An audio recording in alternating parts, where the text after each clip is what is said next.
여러분들 위해 한량없는 하나님의 은혜가 넘치기를 주의 이름으로 축원합니다. 본장의 지혜 그리고 어리석음, 의인, 악인 이것을 여전히 비교하고 있는 것을 보게 됩니다. 그러면서 어느 장보다도 많이 화려해서 말씀하고 있는 것이 있다면 혀, 말, 마음 이런 부분을 특별히 다루고 있구나 하는 것을 발견하게 됩니다. 5절에 보면 의인의 생각은, 6절에 보면 악인의 말은, 그리고 정직한 자의 입은, 8절에 보면 마음이 굽은 자는, 13절에 보면 악인은 입술의 허물로, 14절에 보면 사람은 입의 열매로, 17절에 보면 진리를 말하는 자는 속이는 말, 18절에 보면 함부로 하는 말 지혜로운 자의 혀, 19절에 보면 진실한 입술은 거짓 혀는, 20절에 보면 악을 꾀하는 자의 마음에는, 22절에 보면 거짓의 입술은, 23절에 보면 미련한 자의 마음은 이라고 되어 있습니다. 결국 본장에는 혀, 말, 마음 이런 부분을 반복해서 사용하고 있구나 하는 것을 발견하게 됩니다. 지혜자의 삶이란 무엇인가? 우리의 입술, 혀를 어떻게 움직이느냐 이 부분을 말하고자 한다 이런 말씀이 됩니다. 우리가 이 부분에 관하여는 여러 차례 말씀을 들었습니다. 특별히 마태복음 12장 34절에 보면 독사의 자식들아 너희는 악하니 어떻게 선한 말을 할 수 있느냐? 이는 마음에 가득한 것을 입으로 말함이니라. 선한 사람은 그 쌓은 선에서 선한 것을 내고 악한 사람은 그 쌓은 악에서 악한 것을 내느니라 라고 말씀을 합니다. 맞습니다. 오늘 저와 여러분이 입술을 열어 말할 때에 말을 보면서 그 마음에 악함이 있느냐 선한 것이 있느냐 가늠할 수 있다 이런 말이 됩니다. 왜? 마음에 있는 것이 밖으로 표현이 되기 때문에 그러하다 이런 말씀이 됩니다. 우리가 성경에 가만히 나와 있는 등장인물들의 생활을 보면 그분의 가치, 그분 마음 깊은 곳에 자리 잡고 있는 생각 이런 것들이 있었구나라는 것을 얼마든지 발견이 가능합니다. 아브람과 롯과의 관계를 잘 압니다. 둘은 갈대아 우르에서 하나님께서 불러냄으로 말미암아 아브람이 나올 때에 조카 롯도 함께 나오게 됩니다. 이제 그들이 정착하여 살고 있는 곳에 어떤 일이 벌어집니까? 굉장히 많은 축복 속에서 당시 목축업이 유목이 그들의 직업이었기 때문에 양과 소 이런 것들이 많이 증가를 하게 됩니다. 여러분 축복 속에 이런 가축이 증가한다는 말은 그만큼 일손도 필요하고 그만큼 그 짐승에게 먹일 초장이 필요하다 이런 말입니다. 그런데 문제는 정하여 있는 초장에 더 많은 땅들을 차지하려다 보니까 서로 간에 갈등이 생겼습니다. 자신의 가축을 더 좋은 풀을 먹이고 그리하여 더 많은 수입을 얻고자 하는 이 욕심이 서로 싸움이 생겼습니다. 결국 아브라함이 자기 조카 롯을 부릅니다. 너나 나나 골육지친이 아니냐, 가족이 아니냐, 그리고 너나 나나 하나님을 믿는 사람이 아니냐, 주위에 있는 사람들에게 하나님을 믿는 사람으로 그리고 같은 가족으로 이런 싸움의 몰골을 보여서야 되겠느냐. 내가 우하면 나는 좌하고 내가 좌하면 나는 우하리라 이런 얘기를 하게 됩니다. 그때 롯이 선택한 곳이 어디였습니까? 바로 소돔이었습니다. 성경은 두 가지를 말하죠. 여호와의 동산과 같고 애굽의 땅과 같았다. 이렇게 기록합니다. 이 말은 물이 넉넉하여 푸른 초원이 있었다. 이런 말이 됩니다. 그가 이런 결정을 내리게 된 이유가 무엇일까요? 그것은 그 안에 더 많은 돈을 벌고자 하는 마음의 그런 가치, 돈의 가치가 있기 때문에 그런 결정을 내리게 됩니다.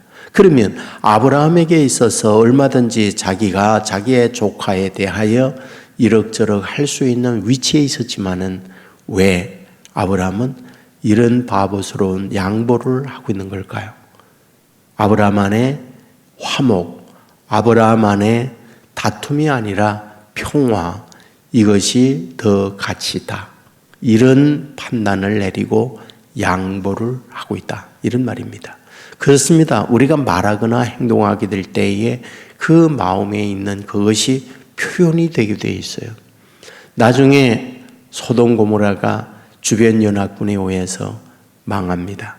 그리고 많은 사람은 인질로 끌려가고 그리고 많은 재산의 약탈을 당하게 됩니다. 이때에 아브라함이 자기 집에 있는 318명의 일꾼을 데리고 침략을 하죠.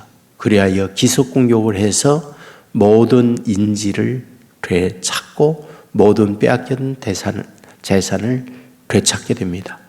그때에 소돔 왕이 너무너무 감사하니까 아브라함에게 말했어요. 우리를 살려낸 것만으로도 고마우니까 여기에 모든 재산은 당신이 가져라. 그때 아브라함이 한 말이죠. 나는 실오라기 하나 갖지 않습니다. 왜냐하면 이후에 부자가 된다면 그때 그 빼앗았던 물건을 아브라함에게 주었더니 그것 가지고 아브라함이 부자가 됐어 라고 하는 말을 나는 듣고 싶지 않습니다. 내가 부자가 된다면 하나님으로 인하여 부자 되었다는 말을 듣고 싶지 내가 이런 것으로 부자 되고 싶은 마음은 없습니다 라고 거부를 합니다. 그때 하나님께서 나타납니다. 그리고 두 가지 얘기하죠. 아브라함아, 나는 너의 상급이요 나는 너의 방패다. 이렇게 말씀을 합니다. 그 뜻이 무엇일까요? 내가 이와 같이 나로 인하여 부자 되겠다고 하니까 내가 너의 상급이다. 그래, 내가 너의 축복이 되어진다. 그리고 두 번째 하는 말, 나는 너의 방패다. 그 말씀을 하죠. 방패가 무엇입니까? 지키겠다는 거죠. 뭘 지키겠다는 겁니까? 연합군들을 몰아내고 생명을 걸고 인질로 끌려갔던 조카, 그를 살려내고 이런 일에 대하여 연합군들이 전열을 다시 준비하고 너를 공격해온다 할지라도 내가 너의 방패가 되어 너를 지켜줄게 라고 하나님께서 말씀을 하고 있던 거죠. 문제는 누구냐? 롯이에요. 바로 이런 여러 가지 과정에서 하나님께서 뭐 하려고 하는 걸까요? 이런 롯, 소돔성에 죄악이 있는데 돈만 생각하고 그곳에 살고 있는 이 롯을 건져내려고 했어요. 근데 롯은 여전히 그 안에 뭐가 있다? 세상의 쾌락과 세상의 돈으로 가득 차 있기 때문에 소돔에서 나오질 못했어요. 결론이 뭐냐고요? 알잖아요. 유황불로 심판이 내렸죠. 그리하여 벌거죽은 몸으로 거기에서 구출함을 받고 소알로 도망을 갔다가 소알에서 두 딸과 잠자리해서 아이를 낳는 수치를 겪게 되죠. 그 아이들의 이름이 누구예요? 암몬과 모압이었던 거죠. 그렇다면 여기에서 우리에게 뭘 보여줍니까? 사람이라고 하는 것은 그 마음에 있는 것이 밖으로 나올 수밖에 없어요. 내 안에 무엇이 나를 다스리느냐 이에 따라서 말이 되고 또한 우리의 혀의 움직임이 되어진다는 걸 말해요. 그래서 1절에 보면 이렇게 말하죠. 훈계를 좋아하는 자는 지식을 좋아하거니와 훈계를 좋아하다. 다르게 표현하면 하나님의 말씀 듣는 걸 좋아하면 이 말이죠. 하나님의 말씀 듣는 이것을 좋아해서 그 말씀을 내 안에 차곡 쌓이면 그 마음에 있는 그 쌓인 말씀이 너의 혀가 되어지고 너의 입술이 되어지고 너의 언어가 되어져서 내 삶을 뭐하다? 지혜롭게 한다. 이 부분을 말씀하죠. 여러분, 유대인의 탈무드 지혜서라는 건 너무나 잘 알잖아요. 탈무드가 뭐라고요? 여러분, 이 토라의 말씀을 현대인에 맞도록 번역해 놓은 것, 해석해 놓은 것, 그것이 탈무드잖아요. 그러니까 하나님의 말씀을 현대에 맞도록 그 말씀을 해석하고 그걸 풀어 놓은 거예요. 그러니까 그 말씀을 들으면서 지혜를 터득하는 거예요. 오늘 이 새벽에도 하나님의 말씀을 들으면서 지혜의 깨우침을 받고 지혜롭게 우리의 마음에 말씀이 가득하고 마음에 가득한 지혜의 말씀이 우리의 입술을 통하여 전달되어져서 세상을 변화시키고 세상을 구원하는데 저와 여러분을 하나님이 사용해 주신다면 이보다 더 큰 은혜, 이보다 더 큰 축복이 어디에 있겠습니까? 이런 은혜가 이 새벽에도 저와 여러분 가운데 넘치기를 주의 이름으로 축원합니다. 기도하겠습니다. 은혜가 풍성하신 아버지 하나님, 잠든 우리를 깨워주시니 감사합니다. 하루를 주의 전에 나와서 찬송하고 말씀 듣고 기도하면서 시작할 수 있도록 도와주시니 너무너무 감사합니다. 오늘 잠언 12장의 말씀을 보았습니다.